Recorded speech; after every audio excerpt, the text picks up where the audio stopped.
Si uno se fija cómo ha golpeado esta pandemia en el Ecuador, pueden resaltarse varios tipos de deficiencias, de problemas institucionales, pero también de índole idiosincrática y culturales de la población ecuatoriana. Esta pandemia, particularmente, ha golpeado con mucha dureza a las clases populares y a los sectores más desposeídos y marginales de las grandes urbes de Quito y Guayaquil.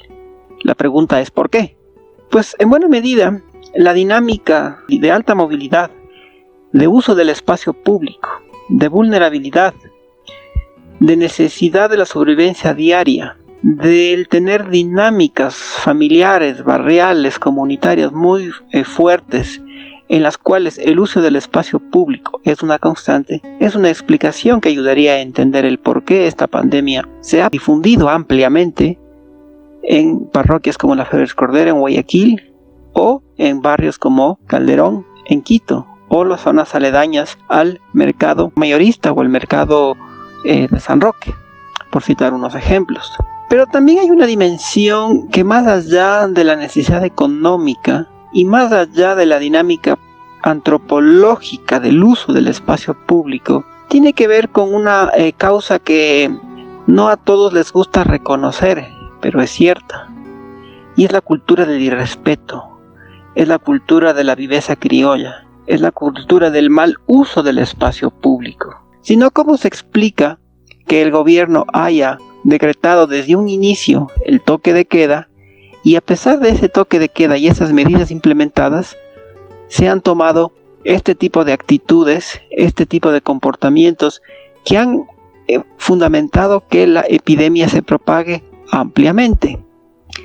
¿Cómo se explica que se haya difundido tan rápido este virus? Por lo tanto, esta cultura de irrespeto ha hecho o explica en buena medida una sociedad anómica, una sociedad con débiles lazos de solidaridad y de composición y de actitud de deferencia hacia los semejantes. Es simplemente la necesidad de sobrevivir por un lado, pero de salirse con la de uno por otro, lo que explica por qué está en este estado el Ecuador. Finalmente, no podemos tampoco hacer caso omiso o eludir las responsabilidades que cuenta el Estado. El Estado ecuatoriano quedó desbordado, debilitando su desorganización, su falta de preparación y cómo este Estado cooptado, sobre todo la red hospitalaria, de distintas mafias que lamentablemente e impunemente han hecho y deshecho en todo lo que respecta a la compra de insumos de medicamentos con altísimos y escandalosos sobreprecios. Corrupción, inacción pública, descoordinación explican este caos. Acciones que han sido carentes de un mando único, de un mando unificado, y que explican por qué las estadísticas, los datos no coinciden con la cruda realidad. Pero también, como todos los fenómenos sociales son multicausales, hay un poderoso factor que no se ha dicho mayormente, y es la historia. El peso de los legados históricos influencia y determina cómo determinados hechos y fenómenos en el presente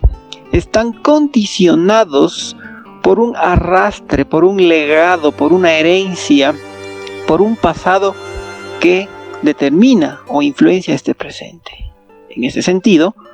si uno se fija particularmente, por ejemplo, la historia sanitaria de Guayaquil, uno se va a encontrar con cosas muy desagradables, puesto que la urbe porteña ha sido históricamente una ciudad llena de caos, carencia de servicios públicos, marginalidad, extrema exclusión social, una visión muy afincada en la filantropía para el combate de los males sociales, más no una acción pública organizada, consistente. Y esto se pone como ingrediente adicional el clima malsano, tropical, pantanoso que ha tenido la urbe.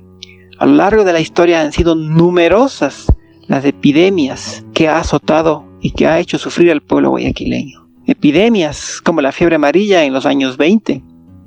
como el cólera a principios de la década del 90, por mencionar unos casos.